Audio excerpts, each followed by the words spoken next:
alertam para as autoridades para que nós possamos investigar e verificar se de fato há alguma coisa envolvendo essas crianças e evitar um resultado como aconteceu com a criança Ian. As invasões do MST na Bahia. O ministro do Desenvolvimento Agrário, Paulo Teixeira, pretende marcar para a semana que vem uma reunião de mediação entre a Suzano e o Movimento Sem Terra. A Justiça determinou a reintegração de posse de uma das 3 fazendas de eucalipto da empresa que foram invadidas. A Justiça da Bahia determinou a reintegração da fazenda da Suzano em Mucuri e fixou multa de R$5 mil por dia ao MST em caso de descumprimento, além de autorizar o uso de força policial para desocupação, se necessário. As ações de reintegração de posse referentes às outras 2 áreas da Suzano ainda estão sendo analisadas pela Justiça Estadual. As 3 fazendas da empresa que foram invadidas ficam no extremo sul baiano. Nas fazendas do grupo, em Teixeira de Freitas e em Mucuri, houve derrubada de árvores de eucalipto, matéria-prima para a indústria de papel e celulose. A série de invasões do movimento já havia começado na segunda-feira. O próprio MST registrou o momento em que o grupo ocupou uma fazenda em Itaberaba, na Chapada Diamantina. Em Jacobina, no norte baiano, esta fazenda foi invadida com a justificativa de que 1.700 hectares da propriedade estariam abandonados. Em nota, um dos proprietários afirmou que a fazenda é uma herança utilizada por 3 herdeiros. Disse ainda que emprega famílias do distrito de Itaitu e que a propriedade é utilizada de forma consciente, dentro das condições dos seus proprietários, promovendo a preservação ambiental. Essas invasões também contrariam o discurso do presidente Luiz Inácio Lula da Silva.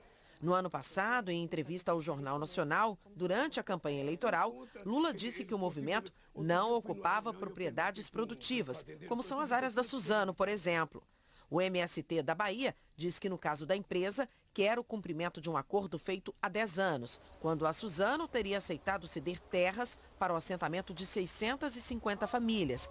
Mas, segundo um dos líderes do movimento, só cedeu área suficiente para 250 famílias. Essas famílias, 400 famílias que ainda resta, está espremida dentro dos acampamentos existentes, aguardando esse acordo. No caso das fazendas de Itaberaba e de Jacobina, são áreas que são de proprietário particular, que não cumprem a sua função social também, que estão totalmente em processo de abandono. Não existe fazendas produtivas, existe a fazenda que não cumpre a função social, porque cumprir função social, a gente entende que é produzir alimento para a população, gerar renda no município e não agredir o meio ambiente. O ministro do Desenvolvimento Agrário, Paulo Teixeira, disse que foi procurado pela empresa Suzano para mediar um diálogo com o MST. A tentativa é negociar a desocupação das fazendas e marcar uma reunião na próxima semana com a presença da Suzano, do MST e do Ministério do Desenvolvimento Agrário. Eu recebi o vice-presidente da Suzano no meu gabinete, que me pediu uma mediação para um diálogo com o MST. Eu imediatamente liguei ao MST, pedindo para eles que pudessem se retirar da fazenda, para que assim nós travássemos uma conversa. Em nota, a Suzano diz que sempre esteve e seguirá aberta ao diálogo com o MST. No entanto, ele precisa ocorrer em bases legais, com respeito à propriedade privada, e reforça que cumpre a sua parte em todos os acordos. Vamos dar uma olhada agora nos assuntos que estão em destaque nas capas dos jornais, já estão surgindo aqui na nossa tela. O PIB, né? A soma das riquezas, dos bens e serviços produzidos pelo país, é o principal destaque de todos os jornais. Resultado do PIB faz o governo elevar pressão sobre juros. A gente viu agora há pouco que o PIB subiu 2,9% em 2022, mas caiu no último trimestre. E o governo quer queda dos juros para tentar reativar a economia. Só que tem um risco, dizem economistas e o presidente do Banco Central, Roberto Campos Neto, que isso reative também a inflação. Nunca é tão simples quando a gente trata de economia. Estado de São Paulo também destaca ali a questão do PIB, que caiu no último trimestre, e a principal manchete é: Juscelino sairá do governo se não provar inocência Diz Lula, ministro terá de explicar o uso de recursos públicos em agenda privada. O ministro das Comunicações, Juscelino Filho, ele é acusado de usar, por exemplo, diárias e jatos da FAB para ir a um leilão de cavalos. Hoje ele vai ter uma reunião para tentar apresentar as explicações. 0 hora de Porto Alegre, com perda de fôlego no fim do ano, PIB do Brasil avança 2,9% em 2022. E um dos destaques, né, de 0 hora, é a agropecuária, que teve uma queda muito em função da seca no Rio Grande do Sul, né, que a gente tem falado bastante aqui. Isso afeta, olha só, gente, como afeta o PIB, né, a soma das riquezas, dos bens e serviços produzidos pelo país. O clima foi uma das causas dessa queda no último trimestre. Valor, PIB cresce 2,9%, perde força ao longo do ano, indica 2023 fraco.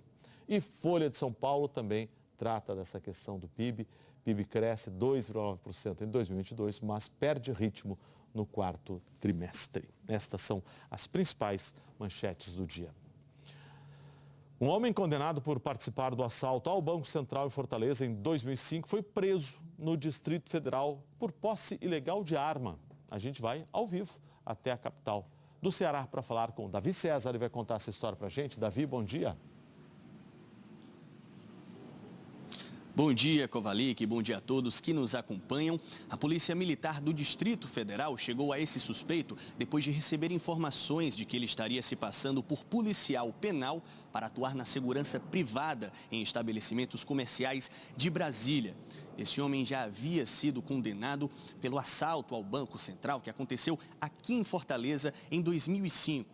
Na época, um grupo de criminosos levou 164 milhões de reais dos cofres do banco, um dos maiores roubos da história do Brasil. Ele já cumpria pena em prisão domiciliar por conta desse crime. Agora ele foi preso novamente, dessa vez por posse ilegal de arma de fogo. Os PMs encontraram com ele 2 rifles e uma pistola. O suspeito alegou que tinha em casa a documentação para fazer o uso dessas armas. Os policiais, então, foram até a residência dele para fazer um trabalho de buscas e acabaram encontrando ainda um colete à prova de balas, munições e outros equipamentos militares. O homem, então, foi preso em flagrante e conduzido até uma delegacia de Brasília para prestar mais esclarecimentos. Kovalik. Obrigado pelas informações. Até mais. E até bem pouco tempo estava chovendo forte lá em Fortaleza, né? Agora, nessa entrada ao vivo, a gente já viu que parou, né, Marcelo? Exatamente. O nosso amigo, parceiro Alisson Ferreira, que apresenta lá o Bom Dia Fortaleza, o Bom Dia Ceará, estava me falando agora justamente sobre isso, que a chuva tem apertado em alguns pontos da capital. Mas agora deu uma paradinha. Exatamente. Parece que temos imagens ao vivo. O Jackson está falando aqui. Vamos dar uma olhada como é que tá? Ah lá, tá molhado mesmo, tá vendo, povo? Agora parou um pouquinho essa chuva, deu uma cessada, mas Fortaleza hoje está na área vermelha, na área de perigo por conta dos temporais, até porque também está bastante abafado por lá, viu, Cova? Tá bem. E como é que chega essa sexta-feira? Ritmo de verão, assim como Fortaleza, com muito calor e muita chuva, viu, Cova? Em vários estados. As temperaturas vão disparar em todo o país. Só em 4 capitais os termômetros vão ficar abaixo dos 30 graus, gente. Justamente por causa da chuva e também do vento mais fresquinho que vai soprando ao longo do dia. Depois também, claro, vem os temporais que chegam, inclusive, no Rio Grande do Sul. Vamos dar uma olhadinha nas temperaturas hoje aqui. Olha só, as capitais abaixo dos 30 hoje. Só Florianópolis com 29 graus. A gente sobe, temos aqui Natal, temos também Fortaleza, tudo onde vai chover. E temos Curitiba. mais uma aqui. E Curitiba com 28, verdade, Cova. Pronto, aqui. E onde vai chover bastante. Olha Curitiba como que está hoje também. Curitiba, assim como Fortaleza, está na rota dos temporais. Não temos mais Curitiba. Chegou Curitiba. Vamos ver Curitiba. Olha só. Agora de manhã, tem algumas nuvens que a gente está vendo ali ao fundo, elas vão se aproximando, áreas de instabilidades vão se formar e aí a chuva cai com força. Precisa atenção hoje aí na capital paranaense, tá, gente? Vamos dar uma olhadinha também aqui, olha, hoje agora já está quente. São Paulo com 32 de máxima hoje de novo. Vamos ver como é que está na capital paulista, que hoje também, imagens ao vivo da Marginal do Rio Pinheiro, está movimentada já. Está bem movimentada essa hora, 5 horas e 6 minutos. Exatamente. Ó, São Paulo com uma manhã abafada também, 22 graus, esquenta, a umidade vai lá em cima, temporal à tarde. Aqui em São Paulo vai ser preciso cuidado e muita atenção também, tá, gente? Salvador com 32, está na área de chuva, mas também não é temporal. Vamos dar uma olhada em Salvador como é que tá. Olha que amanhecer, hein? Que dia bonito, né? Capital baiana para você ao vivo, agora 28 graus. O Nordeste está um calor que, olha, logo passou lá pelo Recife, agora há pouco também estava 28 graus. Vamos lá, vamos ver o Recife também, que o Recife também hoje vai ter um dia bastante quente, hoje com 30. Vamos abrir a janela para o Recife, Ou seja, vai subir só 2 graus no Recife. É só 2 graus. É daí para mais 2 graus, ou seja, não vai mudar nada. Mas tem a sensação que vai lá em cima, né? Isso é verdade. Olha que delícia, gente. 28 também no Recife, empatada com Salvador. Vamos passar rapidamente aqui as temperaturas? Voltou para o mapa, 32 em Manaus, a gente também 35 em Cuiabá e também no Rio de Janeiro e em Vitória. São as mais quentes hoje, tá? 34 em Porto Velho. Rapidamente, praias no fim de semana, como é que fica? Opa. Só para a gente dar uma olhadinha. Quem vai aproveitar no fim de semana? Pode. Ó, Pontal do Paraná, aqui em Santos, em Ilhéus, na Bahia. Tem chuva, mas com um dia bastante quente. Para quem pode, dá para ir descansar um pouquinho, Cova. Tá bem. Tá Obrigado, bom? Marcelo. Até daqui a pouquinho. No Globo Repórter de hoje, as novas descobertas da ciência sobre os gêmeos. O que o estudo dos gêmeos pode revelar sobre a humanidade? Quem nunca imaginou como seria ter alguém idêntico perdido por aí? O susto do jovem que viu na internet a foto do irmão que ele não conhecia. Eu chamo Gabriel, por que aqui está escrito Vitor? Uma história que parece trama de novela. Vamos conhecer as trigêmeas que combinam até na voz. E quando vem 5 de uma vez? A rotina animada da mãe de quíntuplos. Você reconhece essa senhora? Ela pode não ser quem você imagina. O que explica o nascimento de pessoas idênticas sem nenhum parentesco? Hoje, no Globo Repórter. O que explica o nascimento de pessoas idênticas sem nenhum parentesco? Por exemplo, Alessandro Jodar e Kaká. E aí? Alessandro Jodar e Ben 10. Acho que com o Ben 10 fica mais difícil de explicar, não é? Tem também o Fantástico Mundo de Bob. O Fantástico frequentemente Mundo de Bob. citado. Exatamente. O que explica? O que explica? Fica Globo Repórter. No Globo Repórter. Vamos lá, Jodar. Vamos ver gols então, vai. Porque lá na Espanha a gente teve clássico entre Real Madrid e Barcelona pelo jogo de ida da semifinal da Copa do Rei. 4 jogadores brasileiros em campo, todos da seleção. E um deles foi decisivo para a vitória do Barcelona fora de casa. Só que estava do outro lado, né? Só que foi fazendo um gol contra. Foi o Éder Militão. Meio sem querer. Ali, totalmente sem querer, né? O Kessié recebeu dentro da área, ele tentou o chute. Normalmente é sem querer, mas ali... A bola bate no Courtois e depois bate nele. Não tinha o que fazer ali, não. Não tinha o que fazer. O Nath Fernandes ainda tenta afastar, mas foi uma infelicidade mesmo. O Barcelona tem a vantagem do empate agora no jogo da volta em casa. E o Real Madrid precisa vencer por 2 ou mais gols de diferença para se classificar. Se ganhar por só 1, aí a decisão vai para a prorrogação e, se necessário, tem a disputa de pênaltis semifinal da Copa do Rei. Agora, na Copa do Brasil, o Botafogo se classificou de maneira dramática contra o Sergipe fora de casa. Vão assistir primeiro esse golaço do Sergipe. Opa! Olha, Kovalik, que cobrança do Augusto Potiguar. Colocou na gaveta. Exatamente. Mas aí, aos 54 do segundo tempo, pressão do Botafogo e a bola vai parar dentro do gol. Chute ali do Adrielson dentro da pequena área. Aí teve a confusão, né? Aí a confusão, a gente vai ver cenas de briga dentro de campo. Que isso? Inclusive com agressão ao árbitro Braulio da Silva Machado. Ele que foi agredido pelo presidente do Sergipe, o Hernan Senna. Aí teve torcedor que depois invadiu o campo, Kovalik. Ok, a violência é inexplicável e injustificável, mas sempre tem uma faísca, né? Uma fagulha ali. O que foi que causou Kovalik, o pessoal... essa desinteligência? O pessoal do Sergipe ficou muito inconformado com os acréscimos, né? O jogo foi se estendendo, se alongando, é o time pequeno vencendo o time grande e tudo isso foi deixando a temperatura lá em cima, o Botafogo jogando fora de casa, então na casa do adversário, criou-se aquele caldeirão. Mas nada disso justifica essas cenas que a gente viu, inclusive tentativa de agressão ao técnico do Botafogo, o Luiz Castro. Mas foi isso. Bem. Na Libertadores, o Fortaleza goleou o Deportivo Maldonado do Uruguai e se classificou para a terceira fase. Vamos ver então essa vitória do Leão, que teve gols bonitos. Aí 1-0, gol do Thiago Galhardo. Gostou desse, Cova? Foi bacana. Não, mas fica vendo. O Lucheiro vai fazer agora o primeiro gol dele na partida. Ele fez 2. Olha como ele toca na bola meio esquisito. Mas encobriu o goleiro. Exatamente por bater esquisito que ele fez o gol. E se tivesse batido certinho, talvez não tivesse entrado, né, Cova? Terceiro gol do Fortaleza, merece aplauso, chute do Guilherme. E o quarto gol, mais um do Luthiero. Fala que esse aí foi sem querer, hein? Fala que ele não quis agora dar com jeitinho na bola. Ó, que nojo pra bater. É a curva. Não? Que isso, Luthiero, só porque a gente falou que o outro tinha sido sem querer. Foi. Bom, vamos seguir aqui, porque o Fortaleza e o Atlético Mineiro então avançaram para a terceira fase da Libertadores, mas quem que eles vão enfrentar? A gente vai ver aqui no telão agora. O Fortaleza vai encarar o Cerro Porteño do Paraguai. O primeiro jogo vai ser na capital cearense, o segundo lá em Assunção, no Paraguai. Já o Atlético Mineiro vai enfrentar o Milionários da Colômbia. O jogo de ida é lá na cidade de Bogotá e a volta em Belo Horizonte. A Conmebol, Confederação Sul-Americana de Futebol, ainda não confirmou datas e horários, mas a tendência é que as partidas já aconteçam na semana que vem. Tá aí, Kovalik, Fortaleza e Cerro, Atlético Mineiro e Milionários.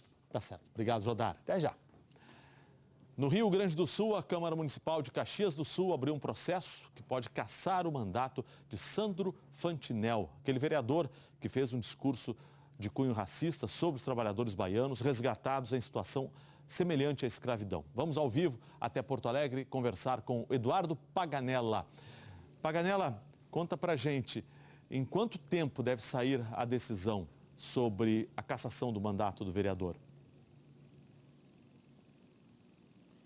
Bom dia, Kovalik. Bom dia a todo mundo que nos acompanha. Olha, Kovalik, a previsão da Câmara de Vereadores de Caxias é de que em até 90 dias o caso seja discutido e uma decisão seja tomada. Mas muito provavelmente, em função da repercussão negativa das falas do vereador Sandro Fantinel, muito provavelmente já nos próximos dias deve haver uma decisão por parte dos parlamentares se o vereador será ou não cassado. Vale lembrar que ele está sendo investigado pelo crime de racismo, depois de críticas que fez a trabalhadores baianos que estavam na região de Bento Gonçalves para a colheita da uva. Esses trabalhadores, inclusive, foram encontrados em situação semelhante, análoga à escravidão, em alojamentos de Bento Gonçalves. E a polícia segue investigando o caso. Inclusive, eles eram funcionários de uma empresa chamada Fênix Serviços Administrativos, que estava prestando serviço para 3 vinícolas, Salton,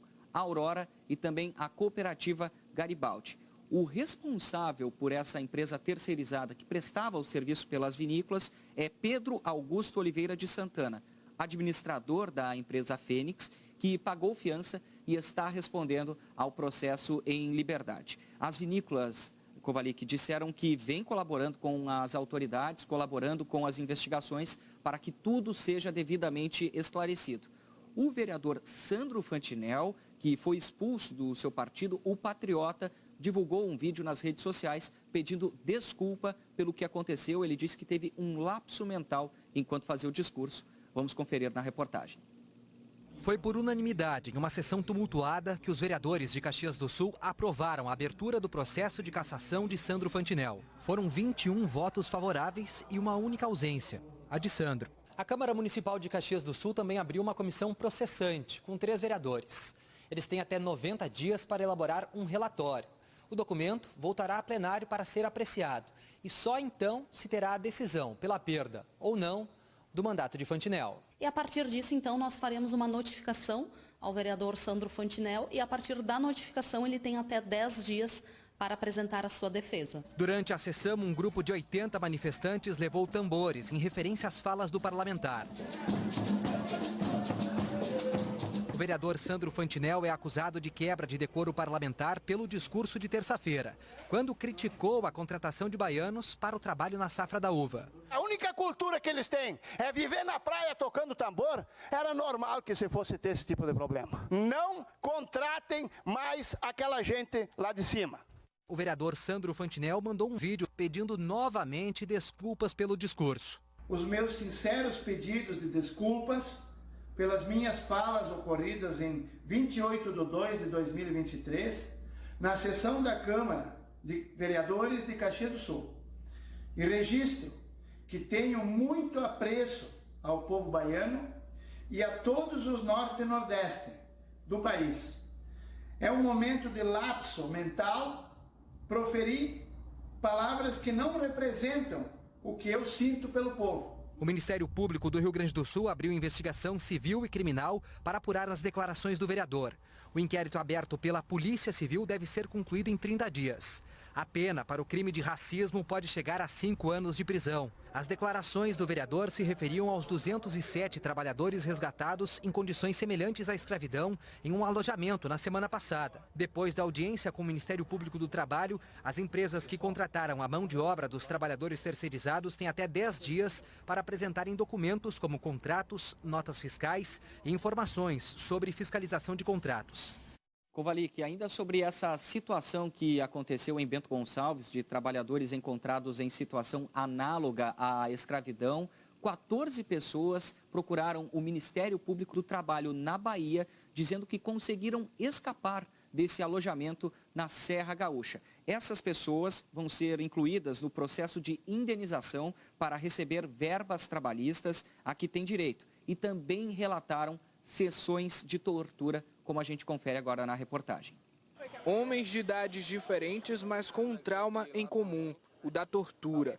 Paulo Sérgio tem 53 anos. Ele afirma que chegou a ter uma unha arrancada após dizer que não tinha condições de trabalhar. Esse aqui foi Jorge que arrancou minha unha, que ele chegou a trabalhar. Ele chega lá dando murro na porta do quarto e ele descansa ainda não tinha. Chegava às 5 da tarde, quando era 9 da noite tinha que sair de novo, entendeu? Para trabalhar, debaixo de chuva, no sereno. Ele dizia que não trabalhar agora de noite, vai cair no pau. Ele descontava 60 e pouco reais em uma noite.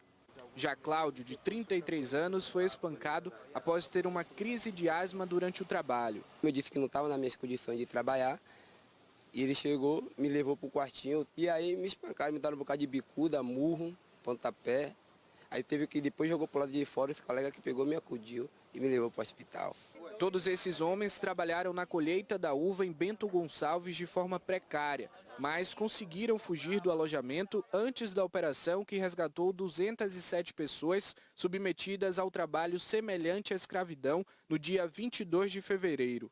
Eles foram contratados por uma empresa que oferecia mão de obra para as vinícolas. Eram mantidos em situação degradante, sob ameaça e agressões. A gente fugiu de lá, entendeu? Veio até Porto Alegre, aí veio em Santa Catarina, entendeu? De ônibus, entendeu? A gente tentou, com a ajuda de cada um de amigo da gente, entendeu? A gente veio tentando de ônibus em ônibus até chegar aqui em Salvador. Aí eu liguei para a empresa de novo perguntando sobre a minha carteira de trabalho. Ele falou, seu Radisson, o senhor tem que pagar R$600. Eu, como isso? 14 trabalhadores foram até a sede do Ministério Público do Trabalho em Salvador, porque esperam ser incluídos na negociação do MPT com as vinícolas, para também receberem o pagamento de verbas rescisórias e indenizações. Nossa intenção é incluí-los, para que não precise abrir um novo e retardar uma reparação que, quiçá, vai chegar aos pés do que eles realmente sofreram. Essa semana, outros 3 trabalhadores que conseguiram fugir antes da operação de resgate no sul do país foram ouvidos e tiveram os cálculos dos valores a receber incluídos em acordos entre o MPT e as vinícolas. Na última terça-feira, os trabalhadores resgatados na operação começaram a receber as verbas rescisórias a que têm direito. R$1.100.000 foram depositados. Que ele pague pelos atos dele, porque ele não está fazendo só isso comigo, ele está fazendo com vários. E que ninguém mais passe por essa situação que a gente passou. Justiça, né? Que ele vem pagar todos os nossos direitos, né? Trabalhistas, né? Que a gente trabalhou. A gente comeu pão com o diabo amassou lá. Há muitas coisas revoltantes nesse caso. A situação dos trabalhadores, a declaração do vereador. Tudo precisa ser investigado e os responsáveis punidos.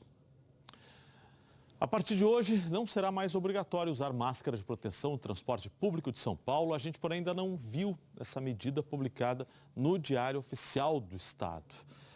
Há uma outra decisão importante a respeito das máscaras. A Anvisa liberou o uso da máscara em aviões e aeroportos do país. William Rafael tem todas as informações para a gente. Bom dia, William. Oi, Kovalik, bom dia novamente para você, bom dia a todos que chegaram ao longo do Hora 1. O governo de São Paulo, ele decidiu retirar a obrigatoriedade do uso de máscara no transporte público, seja ele ônibus, metrô, trens, nesta quinta-feira. A decisão foi tomada pelo governo, mas a prefeitura informou que vai seguir as mesmas orientações. Nós falamos ao vivo aqui de um terminal na zona oeste da capital paulista. Vocês podem ver aqui a movimentação, André Mategui vai mostrar para vocês que muitas pessoas decidiram continuar usando máscara, né? Outras decidiram não utilizar mais, né? A gente até conversou com algumas pessoas que falaram que vão utilizar por conta da segurança, que ainda não se sentem seguras. Lembrando que são 2 anos e meio com a obrigatoriedade do uso de máscaras no estado. A medida, ela chegou a ser suspensa por um tempo, mas voltou em novembro por conta do aumento de casos de Covid aqui no estado. A gestão recomendou o uso de máscara para pessoas com 65 anos de idade ou com doenças pré-existentes e doenças respiratórias. Importante ressaltar, né? Vale lembrar que o uso de máscaras continua obrigatório nos serviços de saúde de todo o estado, seja ele público ou privado. Então, se você vai num posto de saúde, num hospital e até mesmo em uma farmácia, é obrigatório ainda o uso de máscaras. Eu volto com você, Kovalik. Obrigado pelas informações, William. Até mais. E a partir de segunda-feira, moradores da capital paulista com idades entre 60 e 69 anos vão poder tomar a vacina bivalente contra a Covid-19. Essa dose de reforço é chamada de segunda geração porque contempla a cepa original do vírus e a variante Ômicron. Essa semana já teve início a vacinação para quem tem mais de 70 anos e pessoas de grupos prioritários. De segunda-feira até 6 da tarde, de ontem foram aplicadas 166 mil doses. A estimativa é que haja 823 mil pessoas nesse grupo. Marcelo já está aqui para a gente dar uma olhada aqui nas redes sociais, das mensagens que estão chegando do Brasil e do mundo aqui no Hora 1. Ale, ou Ali. Olha, que triste a população à mercê dos tiroteios. Onde é que está a segurança pública, Cova? Gente, questionamento. A gente mostrou pelo Rio de Janeiro inteiro, agora há pouco aqui no Hora 1. Era um negócio impressionante, um caso atrás do outro. Exato. Matheus. Nossa, parecem mesmo. Ale, Jodar e Cacá. E tá vendo, Jodar? O que explica, hein, Kovalik? O que explica isso, Cova? Abraço a todos. Coisa do universo, assim. Abraço a todos do jornal Os Porteiros do Brasil, guerreiros. Isso aí, Matheus. É isso aí. Ele mostrou uma foto dele lá no trabalho. Parabéns. Os porteiros estão sempre ligados aqui no Hora 1, pessoal que rala de madrugada e quer ficar bem informado. Exatamente isso. E a Joyce? E esse vereador foi muito infeliz as palavras dele. Feliz é pouco, Joyce. Mas obrigado aí. Feliz, foi muito mais do que isso. Se os baianos são desocupados, como ele disse, né? Por que iriam aceitar o emprego para depois descobrir que era escravidão? Não bate claro, isso, né? Claro. Imagina atravessar o país por trabalho. Exatamente. Busque uma oportunidade. Deixar a família para trás, deixar tudo para trás. O sacrifício dessas pessoas, pelo amor de Deus. No próximo bloco, a Agência Nacional de Vigilância Sanitária aprovou o registro de uma vacina japonesa contra a dengue, Marcelo. Poxa! Saiu essa noite aí. Poxa, isso é uma boa, hein? Uma boa mesmo, porque a dengue está aí sempre à espreita nesse período de chuva e muito calor, né, Cova? Isso, o que mais? E você vai ver ainda que a cidade turística de Bonito, em Mato Grosso do Sul, está em situação de emergência, viu, gente? Nos últimos dias, temporais causaram destruição e alagamentos e tem chovido muito, sim, em todo o estado de Mato Grosso do Sul. Você viu a água levando a ponte ali? Impressionante. Daqui a pouco a gente dá mais detalhes. 5h25, Belo Horizonte na sua tela. Fique ligado, fique aqui no Hora 1.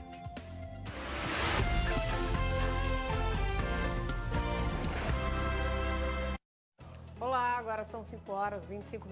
Você vai ver daqui a pouco no Bom Dia Minas que um caminhão perde força e desce desgovernado em uma rua do Morro das Pedras, no bairro Estoril, na região oeste de Belo Horizonte. Foi até a noite, 5 veículos foram atingidos. A polícia procura o homem que atropelou e matou a esposa na frente da filha de 6 anos no anel rodoviário. O corpo de Jaqueline Miranda Evangelista foi liberado do IML ontem à noite e vai ser enterrado hoje em Contagem. David de Cássio Ferreira fugiu depois do crime. E ainda a imagem de Nossa Senhora da Piedade é devolvida ao altar da menor basílica do mundo, em Caeté. Dica para o fim de semana, o Festival do Japão começa hoje aqui em BH, é às 6 em ponto. Usa prótese dental total ou parcial? Experimente Ultra Corega com bico de precisão, que proporciona uma fixação mais forte e bloqueio superior de 5 vezes mais partículas de comida. Corega, a marca número 1 em recomendação dos dentistas. Olha, gente, nessa sexta-feira você vai ver a modinha das praias que chega a São Paulo. É a Altinha. Ela tá ganhando os parques por aqui e também tem dica de esporte e lazer para qualquer pessoa. Tem a versatilidade do Mil Folhas, sabe o que é? É um doce que faz sucesso no mundo todo e vem ganhando recheio de tudo quanto é tipo. Tem pistache, quindim, olha, tem até a versão salgada. E para combinar com tudo isso, na culinária tem um croquete de abobrinha que é levinho, delicioso. Quer? Lógico que quero. É logo depois do encontro com Patrícia Poeta. Oi, bebê. Huggies por aqui. Ficar pelado é o máximo, né? E ajuda a deixar sua pele saudável. Porque quanto mais ela respira, mais gostosinha fica. E a gente fez a nossa melhor fralda pensando nisso. A nova Huggies Natural Care Fralda Roupinha, com mais de 10 mil poros respiráveis. E com uma suavidade insuperável, ou quase insuperável. Para deixar sua pele bem cuidada para novas dancinhas. Huggies Natural Care Fralda Roupinha. Aqui na Globo, nós temos o combo pro final de semana. Golaço! Amanhã, 14h. Eu te convido a se teletransportar pro mundo de Calderola.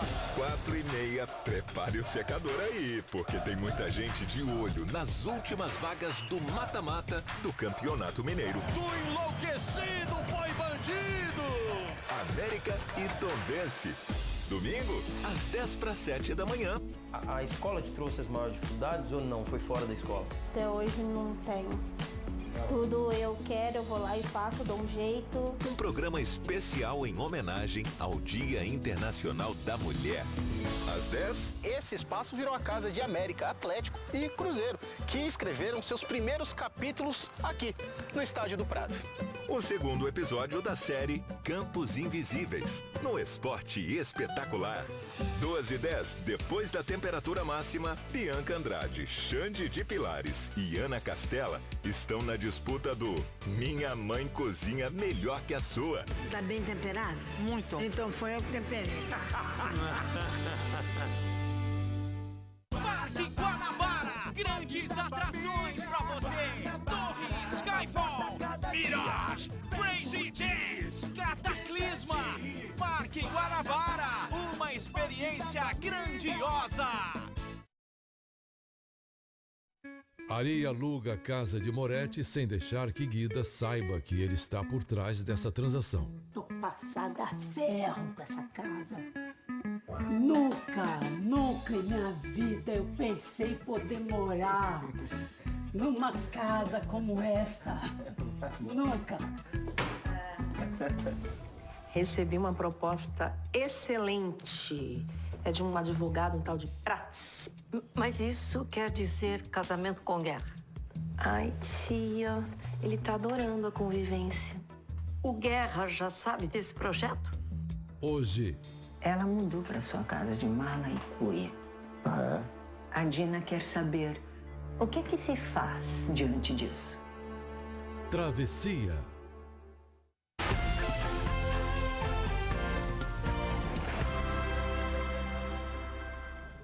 É 5h30, pelo horário de Brasília, horão de volta.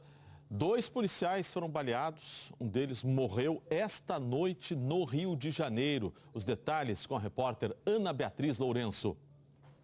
Kovalik, segundo testemunhas, os 2 policiais militares estavam de folga e lanchavam na calçada. O trailer de lanches fica na Estrada dos Bandeirantes, no bairro Camorim, em Jacarepaguá, na zona oeste da cidade do Rio. Pouco depois da meia-noite, homens armados com fuzis e pistolas passaram de carro por ali e atiraram contra os policiais. O primeiro sargento Cláudio Miguel da Silva morreu na hora. Cláudio era lotado no 18º Batalhão da Polícia Militar, que cobre a região de Jacarepaguá. Já o 2º Sargento Jorge Henrique da Silva, que trabalha no 22º Batalhão, na Maré, foi atingido no braço e nas costas. Sérgio foi socorrido por amigos que estavam por ali e levado para o Hospital Municipal Lourenço Jorge, que fica na Barra da Tijuca, também na zona oeste da cidade, onde passou por uma cirurgia agora de madrugada. A gente está aguardando uma atualização do quadro de saúde dele.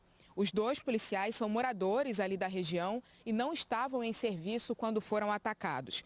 No início da madrugada, uma perícia foi feita no local do crime e a Delegacia de Homicídios aqui da capital está investigando esse caso. A polícia deve apurar se o ataque tem ligação com a guerra entre quadrilhas na zona oeste da cidade por uma disputa de território. Essa é a 12ª morte de policial militar aqui no estado do Rio neste ano, Kovalik. E o homem que foi atropelado por um ônibus em São Paulo, depois de discutir com o motorista, morreu. Ele chegou a ser hospitalizado, mas não resistiu. No Rio de Janeiro, uma mulher morreu depois de ser arremessada quando o ônibus fez uma curva. William Rafael tem os detalhes desses 2 casos. A polícia indiciou o motorista que atropelou o senhor de 73 anos quando ele descia do ônibus no último domingo, na região do Tremembé, na zona norte, aqui da capital paulista. O motorista vai responder em liberdade porque não houve flagrante, mas agora responde por homicídio doloso quando há intenção de matar. O aposentado morreu ontem no hospital. Ele estava internado na Santa Casa. O atropelamento aconteceu na tarde de domingo.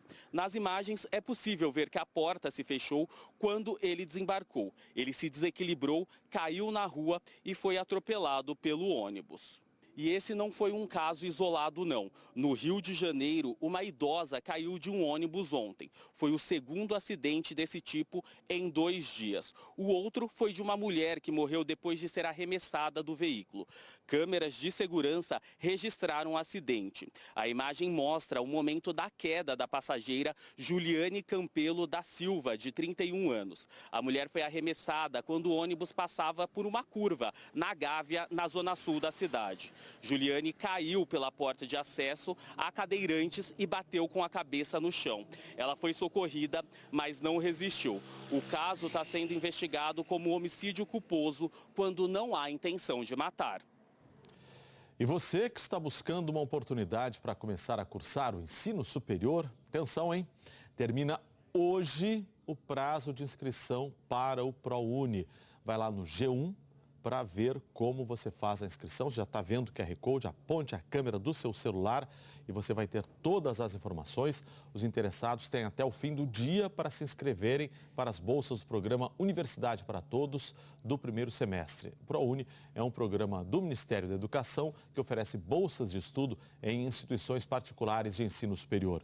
O candidato precisa ter feito o Enem em 2021 ou 2022 e obtido renda média mínima de 450 pontos nas áreas de conhecimento e nota superior a 0 na redação. O resultado da primeira chamada já sai na próxima semana, dia 7 de março. E a Justiça decidiu manter presos os policiais envolvidos na execução de um adolescente que já estava rendido no Espírito Santo. Os policiais fizeram um exame de corpo de delito. De lá, foram encaminhados para o presídio militar, no quartel do Comando Geral, em Maruípe. Em audiência de custódia, a prisão em flagrante foi convertida em preventiva para os 5. O cabo Leonardo Jordão da Silva, o soldado Samuel Barbosa da Silva Souza, o cabo Tafani da Silva Fernandes, o soldado Anderson Gonçalves Coutinho e o soldado Thalisson Santos Teixeira. Eles já tinham prestado depoimento em São Mateus, mas optaram por permanecerem em silêncio. É um direito constitucional que lhes assiste, mas o conjunto probatório, dentre eles o vídeo, a ocorrência, as testemunhas, foram suficientes para que o oficial se convencesse da prática delituosa e assim autuou os 5 no crime de homicídio. O adolescente morto durante a ação dos PMs era Carlos Eduardo Rebouças Barros, de 17 anos. Depois de ser baleado, ele chegou a ser socorrido e levado a um hospital da cidade, mas acabou morrendo. A morte do adolescente aconteceu no bairro São Geraldo, em Pedro Canário, região norte do estado. De acordo com a PM, ele tinha envolvimento com o tráfico de drogas e era suspeito de participar de um homicídio. Por segurança, a mãe de Carlos Eduardo pediu para não ser identificada. Ela quer justiça. Muita revolta, porque o meu filho já estava algemado assim, as pessoas dizem que eu não tive coragem de ver. Eu sinto muita revolta, eu quero justiça. Veja na sequência de vídeos como foi a ação dos PMs. O adolescente aparece rendido. Um policial sai de dentro da casa, conversa com o jovem, ele se levanta, se afasta e é baleado antes mesmo de encostar no muro. As imagens são fortes, por isso optamos por parar o vídeo no momento em que o rapaz é baleado. Depois, outro PM sai da casa e, na sequência, 2 militares arrastam o corpo do adolescente. A técnica que é ensinada é a técnica de que o indivíduo, ao se render, é feita a sua imobilização e condução à delegacia. A Polícia Militar não tem aquele tipo de procedimento. O secretário de Segurança Pública do Estado, Alexandre Ramalho, afirmou que o caso será apurado. Serão afastados do cargo, obviamente, responderão não só na justiça pelo crime cometido, como também responderão internamente, administrativamente, porque naquele momento representam a Polícia Militar, representam o governo do Estado, então vão responder em 2 instâncias, criminal e administrativa. E a partir de agora, mulheres com 21 anos ou mais poderão fazer a cirurgia para evitar filhos, a chamada laqueadura, sem a necessidade de aprovação do marido. Olha só, até agora precisava de aprovação do marido. A mesma regra passa a valer para os homens que quiserem fazer vasectomia. Com menos burocracia, as cirurgias devem ficar mais acessíveis, principalmente pelo SUS. Com a nova versão da lei que entrou em vigor, não é mais necessário que o marido autorize a mulher a fazer a laqueadura. E a idade mínima passou de 25 para 21 anos e vale inclusive para pessoas solteiras. Quem já tem 2 filhos pode fazer a laqueadura independentemente da idade. As novas regras também valem para os homens que queiram fazer vasectomia. Mas para essa ginecologista, são as mulheres as maiores beneficiadas pela nova lei. Às vezes acontece do homem achar que ter mais filhos significa de que ele ainda tem um potencial sexual ou algo nesse sentido. Então hoje é um benefício porque a mulher pode optar em relação ao desejo dela, se ela deseja ter mais filhos ou não e ter essa decisão sozinha. O primeiro passo é procurar uma UBS, onde a paciente vai ser orientada sobre a cirurgia e sobre os exames pré-operatórios. Ela também vai ter que preencher um questionário e só depois de 60 dias a laqueadura é agendada. Isso para que a paciente tenha tempo de decidir se quer mesmo fazer o procedimento. O número de laqueaduras e partos por cesariana com laqueadura na região metropolitana cresceu 14% nos últimos 10 anos. Em 2019, atingiu o pico, 7.664 procedimentos. Em 2020, caiu por causa da pandemia e nos últimos 2 anos voltou a crescer. No total, foram 63.485 cirurgias desses 2 tipos que visam a esterilização da mulher. A partir de agora, também vai ser possível agendar a cesariana com a laqueadura pelo SUS. Antes, o procedimento só era autorizado quando havia a necessidade de que o parto fosse cirúrgico. A nova regra vai diminuir os riscos para as pacientes. É vantajoso porque antes elas passavam por uma anestesia e um procedimento cirúrgico quando ia ser parto cesárea e depois acabava tendo que passar por uma nova anestesia e um novo procedimento para fazer a laqueadura. Óbvio que é um procedimento mais simples, com uma incisão menor, com uma anestesia de tempo menor, mas eram sim 2 procedimentos cirúrgicos. Então, hoje, conseguindo fazer tudo no mesmo procedimento, acaba evitando uma nova anestesia, uma nova internação e um novo procedimento. A Secretaria Estadual de Saúde de São Paulo informou que de 2013 a 2022 foram realizados 52 mil procedimentos de laqueadura e 25 mil de vasectomia só na rede pública do estado. No ano passado, a rede estadual contou com 45 unidades para realizar laqueadura e 31 para vasectomia. A Anvisa, Agência Nacional de Vigilância Sanitária, aprovou o registro de uma vacina contra a dengue. Pois é, foi agora à noite, ao vivo. De Brasília, a Beatriz Pataro vai dar os detalhes da decisão para a gente. Beatriz, bom dia. Oi, Kovalik, bom dia para você, bom dia a todos. Essa vacina é o primeiro imunizante liberado no Brasil para pessoas que nunca tiveram contato com o vírus da dengue. A vacina poderá ser aplicada em crianças com mais de 4 anos, adolescentes e adultos de até 60 anos. Até agora, a única vacina contra a dengue disponível no Brasil era a Dengvaxia, do laboratório Pasteur, da França. Mas ela só pode ser aplicada em quem já teve dengue. Já o novo imunizante, o Qdenga, do laboratório japonês Takeda Pharma, é a primeira vacina liberada no país para pessoas que nunca tiveram contato com o vírus da dengue. Com a aprovação da Anvisa, ela já pode ser vendida na rede particular e a expectativa é que o novo imunizante também seja oferecido gratuitamente no Sistema Único de Saúde. A Qdenga é indicada para a faixa etária entre 4 e 60 anos, em 2 doses da vacina, com intervalo aí de 3 meses entre as aplicações. A vacina japonesa é composta por 4 serotipos diferentes do vírus causador da dengue.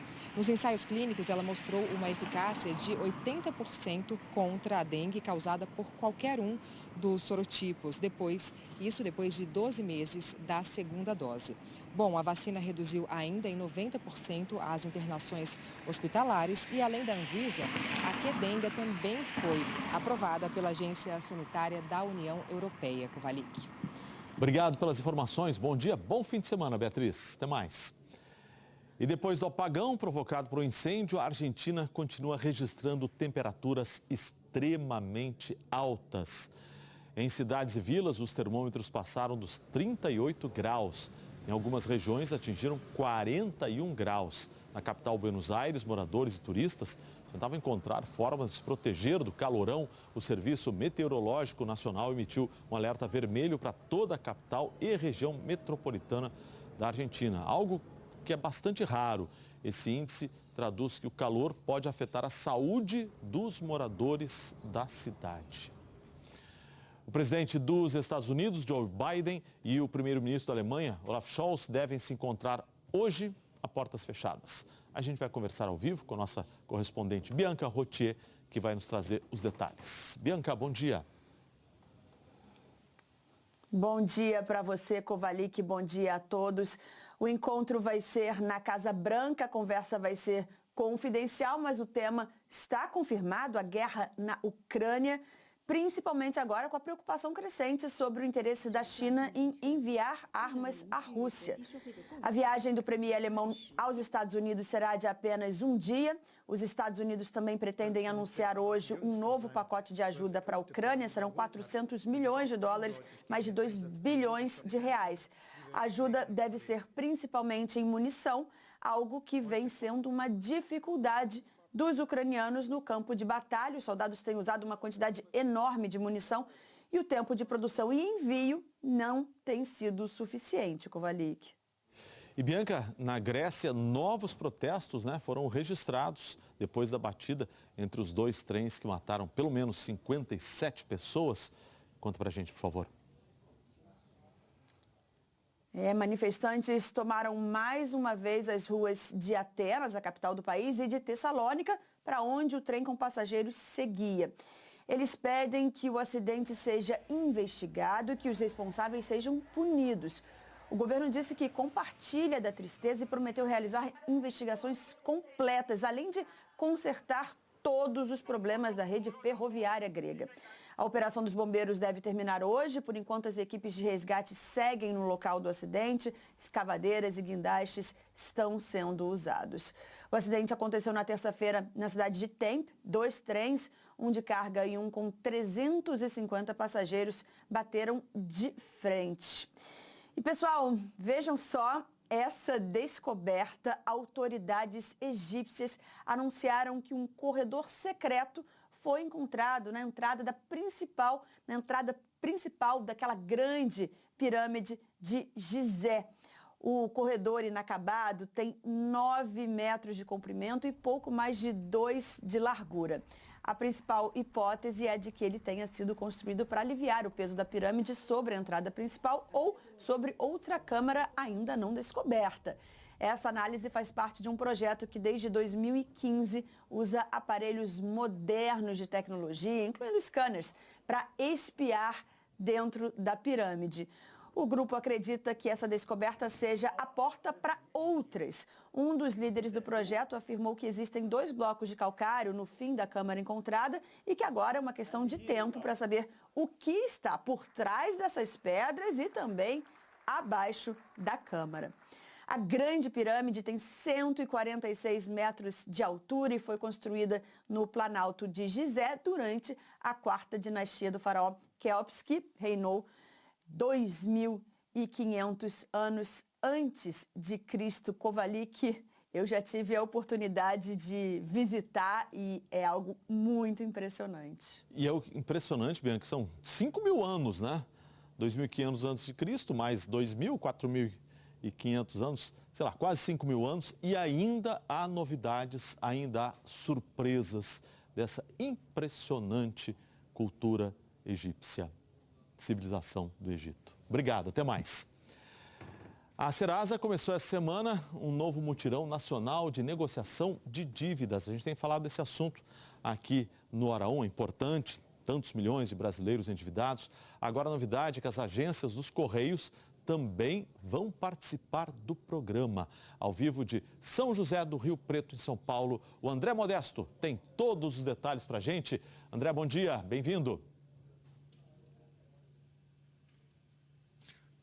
Oi, Kovalik, obrigado, bom dia para você e para todos. É isso mesmo, agora essa negociação poderá ser presencial nas mais de 11.000 unidades dos Correios espalhadas por todo o país. Basta então a pessoa ir até uma dessas agências, chegar lá no balcão, dizer que quer participar do feirão, ela já vai ser orientada. Então é necessário pagar uma taxa de R$ 3,60, mas ali mesmo ela consegue consultar a dívida, fazer essa negociação e os boletos até são impressos ali mesmo na hora. Ela já sai dali, às vezes com a dívida até quitada e dependendo dessa empresa, também sai com o nome limpo já diante dessa negociação. A Serasa informou que são mais de 400 empresas que participam desse feirão nos mais diversos segmentos e de que também essas empresas oferecem então vantagens para essas pessoas que estão em dívidas. São descontos que chegam até 99% da dívida para que essa dívida possa ser então negociada. Aí então a Serasa vai realizar esse feirão durante todo esse mês de março e como você estava dizendo, Kovalik, o número de inadimplentes, de pessoas com nome sujo no Brasil ultrapassa os 70 milhões, o que chama a atenção, uma oportunidade então dessas pessoas conseguirem uma maneira mais fácil de negociar essas dívidas, Kovalik. Obrigado pelas informações tão importantes para esses milhões de brasileiros, André. Bom dia, bom fim de semana para você.